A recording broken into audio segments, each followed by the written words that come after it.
property guru George Markowski from Positive Property Solution joins us now. George, good morning to you. How are you, George? You've got to hang out with guys like George who know the numbers. Get the real numbers, the facts. Because I can talk to you about cash flow and all those things. George is better at that than me. The thing I'm ecstatic about George, he is a hardcore teacher. He really wants you to learn. Okay, guys, we've got 10 seconds left. Can't wait to show you a great, amazing session tonight. 10, 9, 8, 7, 6, 5, 4, 3, 2, 1. Hello, Freedom Fighters. How's everyone doing tonight? How you doing? Here we go. I'm just trying to set my camera up. George, I can't hear you. You can't hear me. We've been having a few issues. The camera moving a lot. Okay. Hello, hello. Can everyone hear me okay? Hear me now. I can hear you now, yes. Great. Okay. Hello, everyone, and welcome.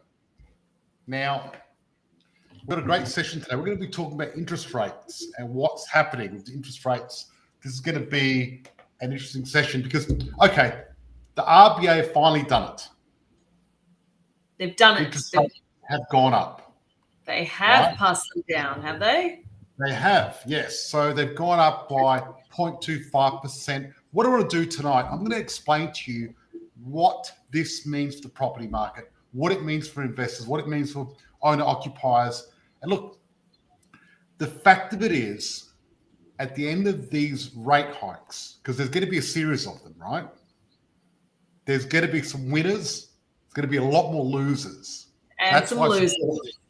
That's Absolutely. Before we get into it, and before we get stuck into the good stuff, just let us know that you're here. If you're watching it live, type #live, or if you're catching us on the replay, as some people do, type #replay, because that way we get a bit of a gauge of who's watching us live and who's catching up on the replay. Say hello, drop a comment, let us know that you're there, and yeah, let's get into it.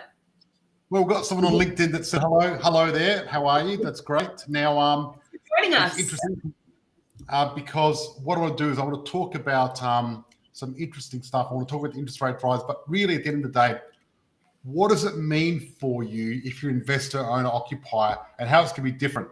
But also the winners and the losers. That's important too. And also, it's only 0.25%, right? So it's not a lot.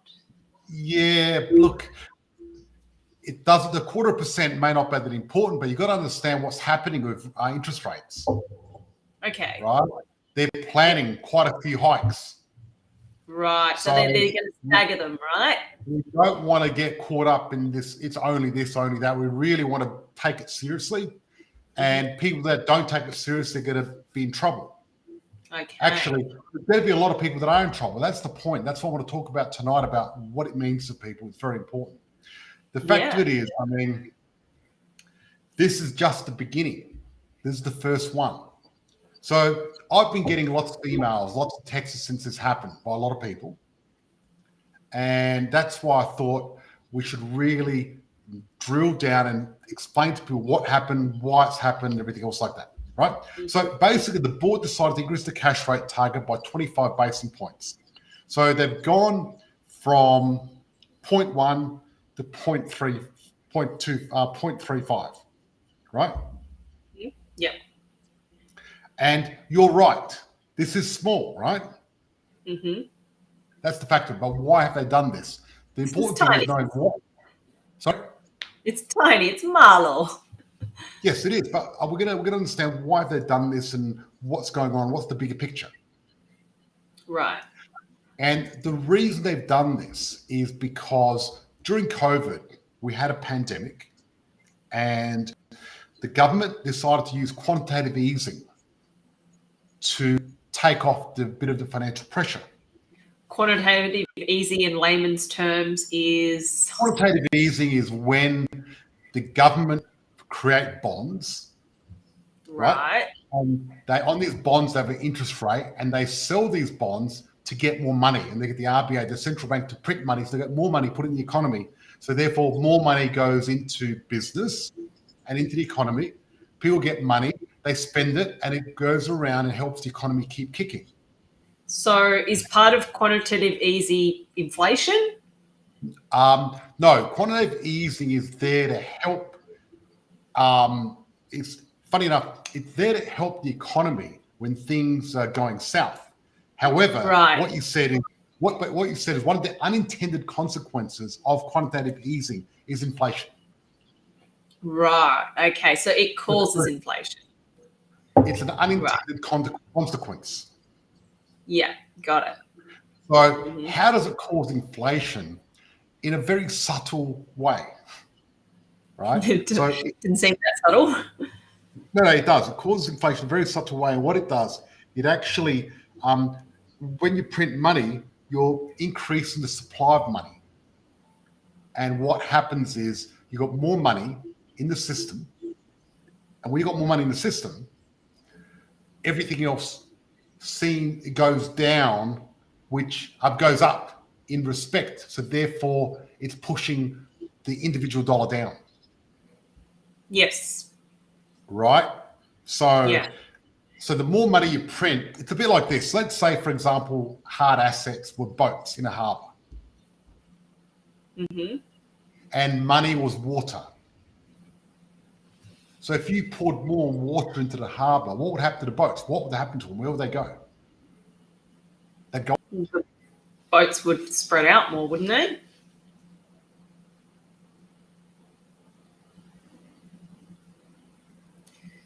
The water's higher. Because they Okay. float.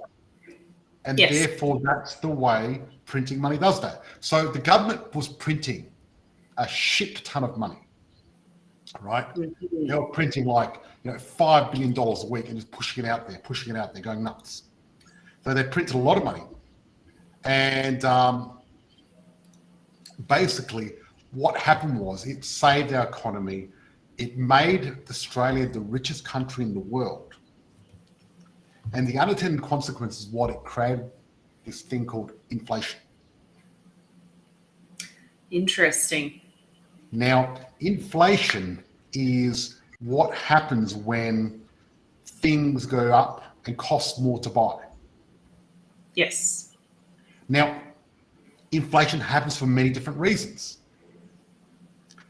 And the government have got certain tools to try to stop inflation. And guess what the number one tool is? What's their handbrake of inflation? It's the Interest RBA. rate. Yes, absolutely. Beautiful. Interest rate. They're going to pull on that handbrake. That's right. And what they're doing with the interest rate rise is they're trying to pull the handbrake on inflation and try to slow it down and stop it. But all that does is when they put interest rates up, it just puts rents up. Because rents go up. They're not just thinking about rents, they're thinking about inflation in general. Right. Right. Now, It generally doesn't work though. well, okay. This is the deal. It depends on why we're it can work, but depending on the cause. Right? So what you're going to really look at is you're going to look at the cause of why it's happening and then fix the cause. So why have we got inflation? Tell you why we've got inflation. Two reasons. No, we've got three reasons we've got inflation. One is because we're printing a shit ton of money. So how do you stop that? Or stop printing money? That's right, exactly. Hit the stop button on the printer. Unplug that printer. And they've done that. Number two, the other problem with inflation is we've had a supply challenge. Yes. We just haven't had as much supply. The whole global economic cycle slowed down and people have been finding it hard to get supply. So when you've got a lack of supply and what happens? You've got an increase in demand. And what does that do to prices? Prices go up. It's just a natural thing. That's right. And we talk about this with property, but this happens with everything. Yeah. So building costs have gone up and therefore property's gone up as well because there's less supply. And there's a third reason we've got inflation. The war in Ukraine and Russia. Oh, okay. Right? Interesting. Because what's happened now is fuel prices have gone up and fuel affects everything. Time to get an electric car. An electric car is powered by fuel. So Well, there goes that idea. Because how do we make the electricity? With coal. Time to get a pair of rollerblades. Anyway, so basically what's happened is the main reason for inflation at the moment is because of fuel prices. And the reason fuel prices are high is because of the Ukraine war. Now, is putting an interest rate up going to stop the war? No, that's right. Of course not. So it's not going to stop the war. And because it's not going to stop the war, it's not really going to slow down inflation because it's not the core reason for it. Now, our unemployment rate has gone down to 4%. Okay. That means that this is the best we've had in over 20 years. Is this the lowest unemployment rate we've had in 20 years? Yes, in 20 years. That's amazing. That means that everyone that wants a job just about has got one. Yeah, right? phenomenal. In a normal capitalist society, you've got a percentage of people that haven't got a job. That's the way it works. Yes. You know, we're not communists. We're communists. Everyone's employed. Everyone's got a job in communism, no matter what. So therefore, the economy is looking pretty as well. And that's part of the reason they wanted to put interest rates up. The challenge is wage growth hasn't gone up as much as they were hoping to. Right. Which is good. So wage growth hasn't kept up with inflation? No. And I'm going to talk about the secret that the rich know that the poor don't know when it comes to inflation and how it works. Right? Because a lot of people don't understand how it works. And once you understand this, right, it's the difference between what the rich do and the poor don't. And Robert Kiyosaki, we were talking about this recently, and we're both on the same page about this. So this is coming straight from Robert Kiyosaki and myself. So guys, hold on to your hats. There's going to be a really good session. It's going to be exciting. Straight from the property gurus. That's right. So hold on to your hat if you're wearing one. Yeah, we've got a new positive property hats now. Check out our merch. That's right. Soon to be available online. Awesome. So what should people do? This is the question. Who's most vulnerable and who's going to get affected the most? Okay, so look. People who have cash in the bank. Well, because the money's shrinking.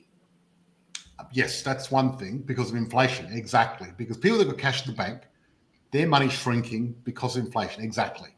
Now, when you've got inflation, and a lot of people don't realize this because there's a lot of people going around saying that high interest rates going up is actually going to make the property market go down. Well, no, because rents are just going to go up. Well, but it's not that black and white. Well, this is the deal. Interest rates and property prices do not correlate. They've got nothing to do with each other, right? Property prices, they track inflation, not property prices. I mean, not inflation, not interest rates, right? Now, I want to show you a graph, a very interesting graph. It's going to be amazing. Let me just share my screen. Oh, I love a good graph. Yeah, you're going to like this. It's going to be good. I better like this graph or you're in trouble, George. Okay. Have a look at this graph because this is going to surprise people. Okay. See the blue line? See the blue line? Yep, I can see it. The blue line is house prices in Australia. And it was in 1970 up to 1980. Yeah, right.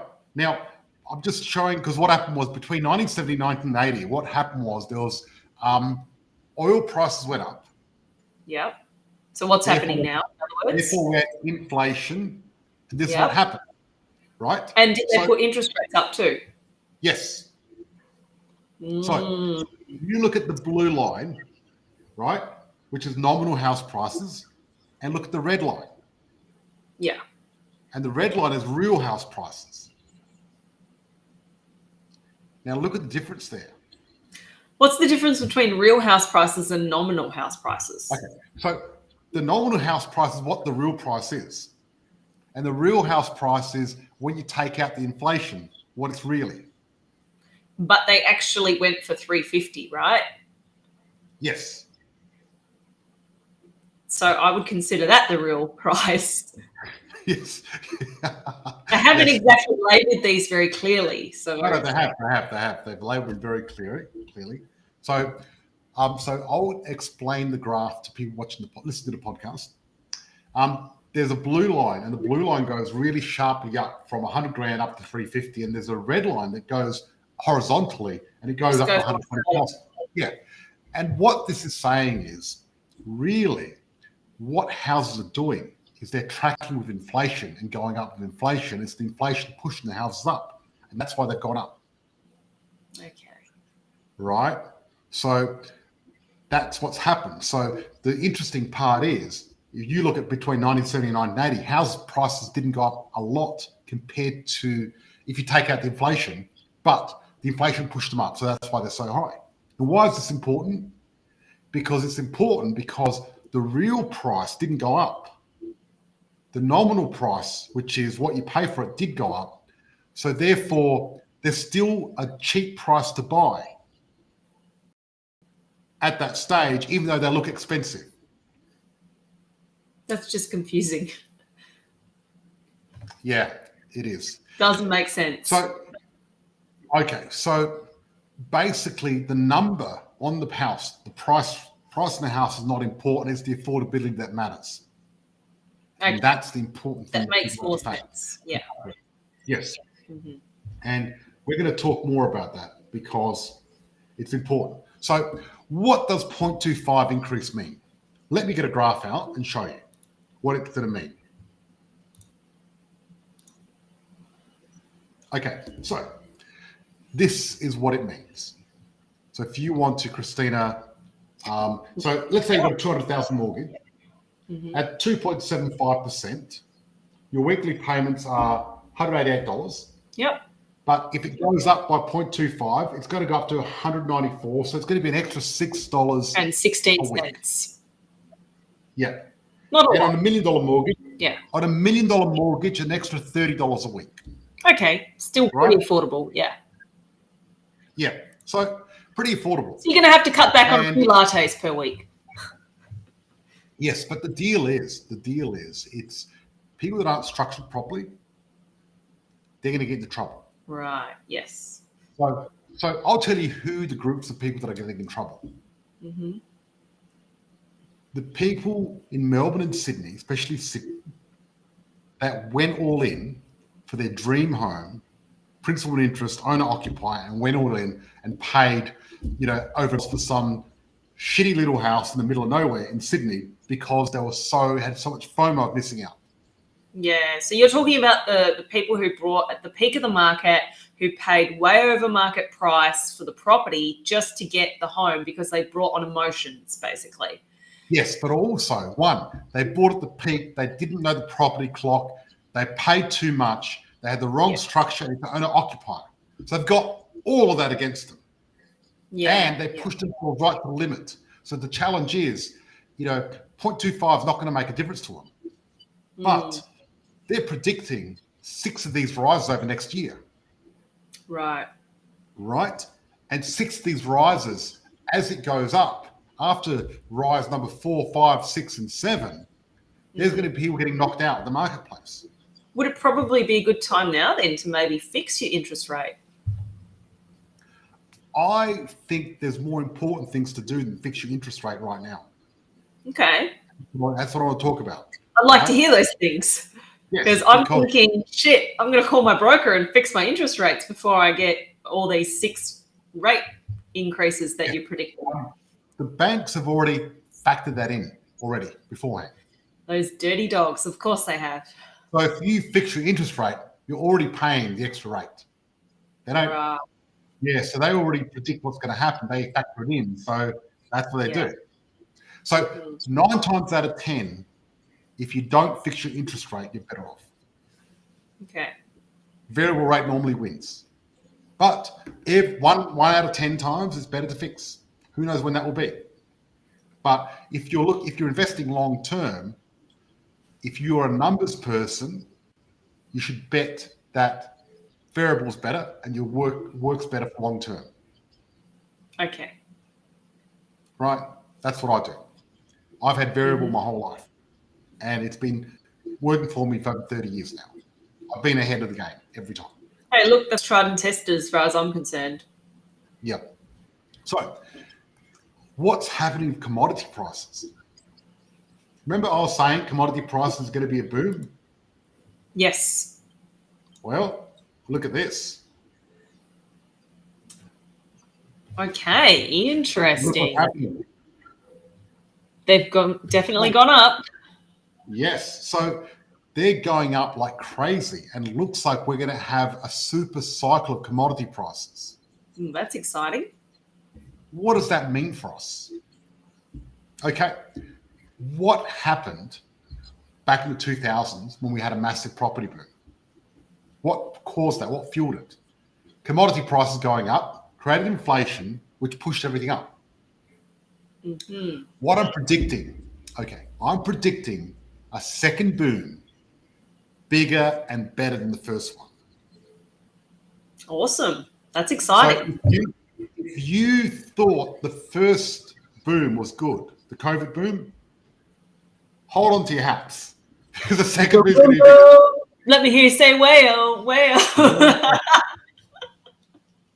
Yeah, so that's what's going to happen. It's going to be massive, right? Which is pretty exciting. Sounds good. Yeah. So let me open something else. And look, do you want to get the audience to ask us some questions? Now, time for the audience to ask some questions. It's more of a comment than a question. Small-time investors will drop out because they are nervous, giving savvy investors more pickings. Yes, true. That's always true, regardless of what's happening in the market.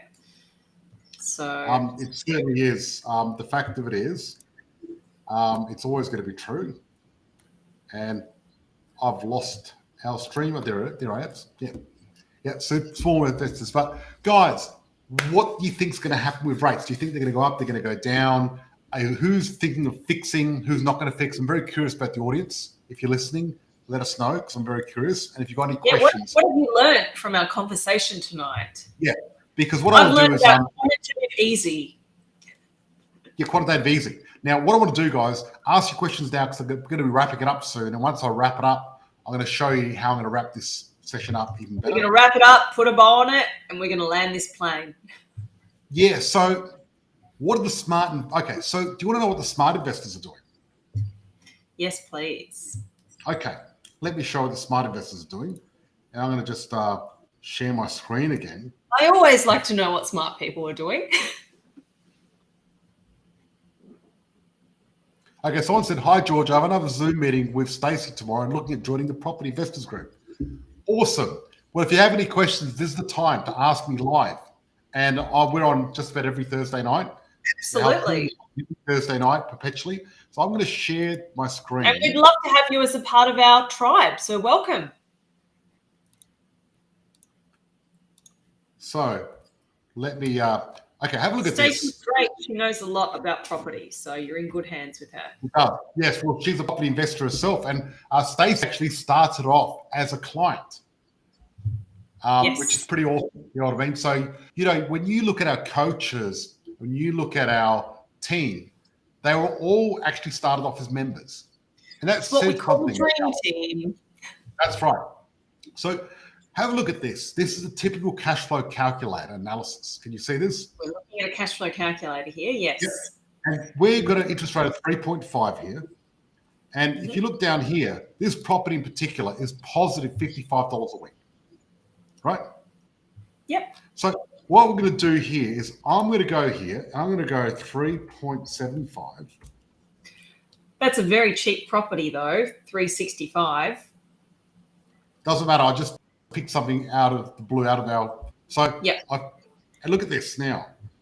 This property is still positive $44 a week. Right?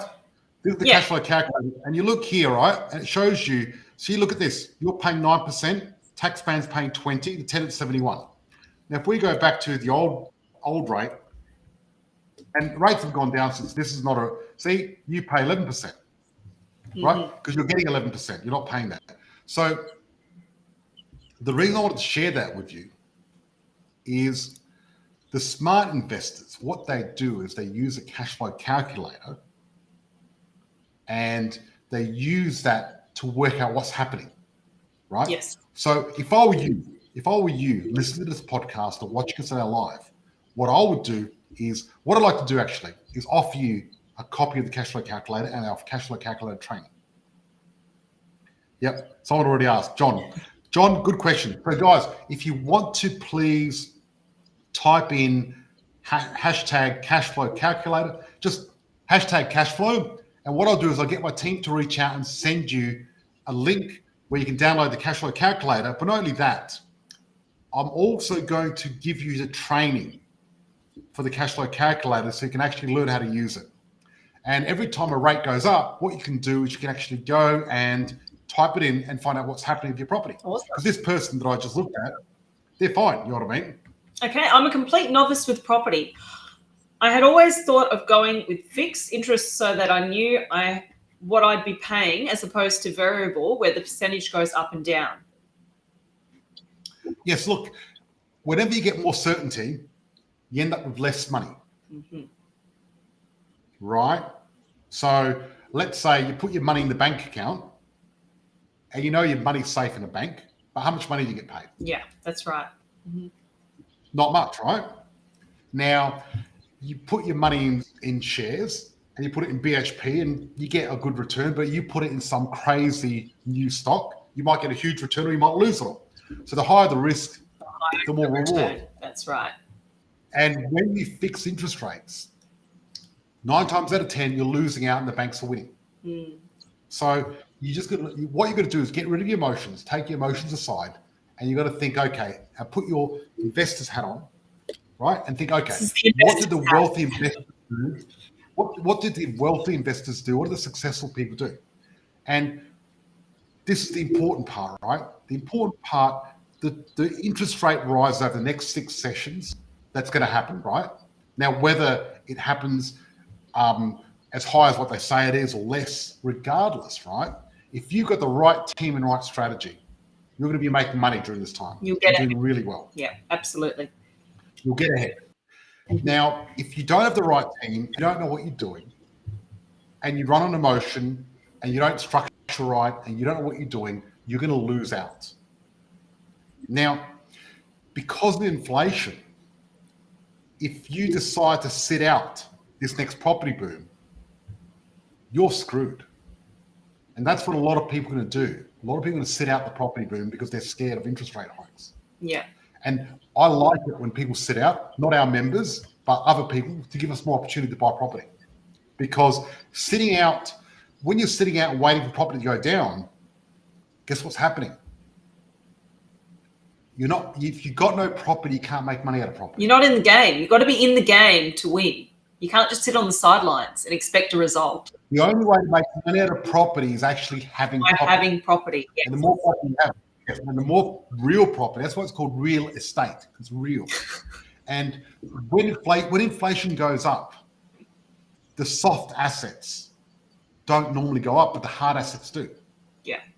Now, what's the difference between a hard asset and a soft asset? A soft asset is, for example, a dollar bill, money.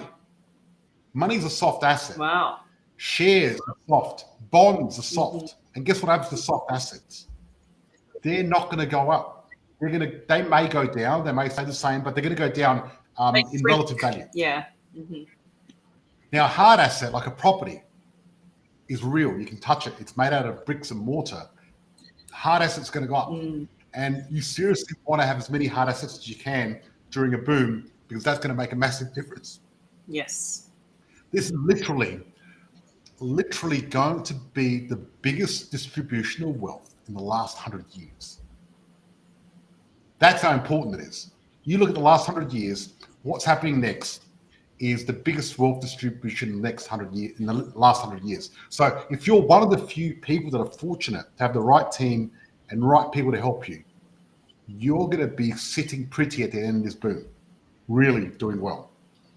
Just like many of our clients are sitting amazing after the last boom. You know, You know, some of our clients went to drag and kicking and screaming because they were scared about, you know, COVID and everything. They didn't know what to do. But luckily they had their coaches to help them go through the emotional part. And now they've come through the other end really well. We've got some clients that have made over $1 million in the last couple of years. You know what I mean? Which is amazing. Yeah. It's totally life-changing. Now, guys, we're going to have clients making millions of dollars the next boom as well. This is going to be amazing. It's going to be huge. Hey, we've done it once. Let's do it again. Yeah. So what I suggest you do is, one, get a copy of my cash flow calculator and the training. I'm offering it for free because I want to help everyone. Put your details in and see where your cash flow is with the interest rate rises. And whenever you hear them announced, play the game. Why don't you look at what's going to happen, you know, in a year's time, and put it in there and see if you can afford it. Because if you can't, you're going to be in trouble. You need to do something. Yes. Also, get your structure right. What you really want to do is get your structure right. And I'm going to be talking about that next week, about how to get your structure right. This week's all about getting your cash flow right and getting the cash flow calculator. This calculator is a tool that I've been using for years, and it's simple, but it's so powerful. And it's a lot of times the simple things in life that are the most powerful. Have you noticed that? Yeah, absolutely. Well, it just helps you get clarity, and you really need to know the numbers up front. Otherwise, you're basically buying a property with a blindfold on, which is no good. So you need to get clear. That's right. You got to get clear. So someone just said, I love the cash flow calculator. I love it too. It's great. It's powerful and simple to use. And what I've done is I've done a training that goes through the cash flow calculator and shows you exactly how to use it step by step, which is great. Actually, did you do the training, Christina? Actually, I did a better training. So watch my training. I've updated it. You're welcome. Christina's been using the calculator with 10 or 20 of our clients each week. So you've had a lot of experience. You're really good. I'm very hands-on with the cash flow calculator. Yeah, which is great. That's what we need. I'm all over it. Well, we've got to go and get ready for our private group for our lovely. That's right. So, guys, yes, we're going to get ready with our private group. We're going to go talking about more advanced strategies and what they can do with the rate rises and how we're going to tackle it and what we're going to do. But, guys, thank you so much for everyone joining us. It's great. Now, look, we just got back from overseas. We went to the Taj Mahal. I was in Thailand, and it's good to be back in Australia. It's fantastic. So, hello, and we're back. Remember, we're going to be live every Thursday night. That's right. For the end till the end of time. We're just going to keep going. And we've always got a different topic, and we've always got different experts. So tune in, catch us live, or catch us on the replay. It was such a pleasure to see you all here tonight. Thank you for joining us, and have a good night. Okay, so look, next week we're going to be talking about how to structure your loan to make sure this doesn't affect you as much. I'm going to show you an amazing way how you structure it and how it's going to work. And I'm going to talk more about mortgages and mortgage reduction, because the thing is, the one thing I want to talk about next week is a secret system and way where you can pay off your mortgage in half the time. And we've got literally people paying off their mortgage in 5, 6, 7 years. Amazing. Completely. It's a game changer. And complete game changer. Look, the deal is, if you pay off your mortgage in 5 or 10 years, who cares about the rate rises? You've got no mortgage. That's right. Doesn't affect you. So come back next week, guys. We'll talk about that. Thank you so much for joining us. If you're on our podcast, come and join us on our Facebook page, which is Australian Property. No, Australian Property Investors. Oh, Australian Property Investors, where we come and join us there. Type in hashtag cash flow. We're going to get you the cash flow. We're going to get our team out to you. Thank you so much for joining us. And even we've noticed a lot of people on LinkedIn joined us. So great. Thank you for joining us. We'll talk soon. Lovely to see you guys. Have a good night. Bye-bye. Bye-bye.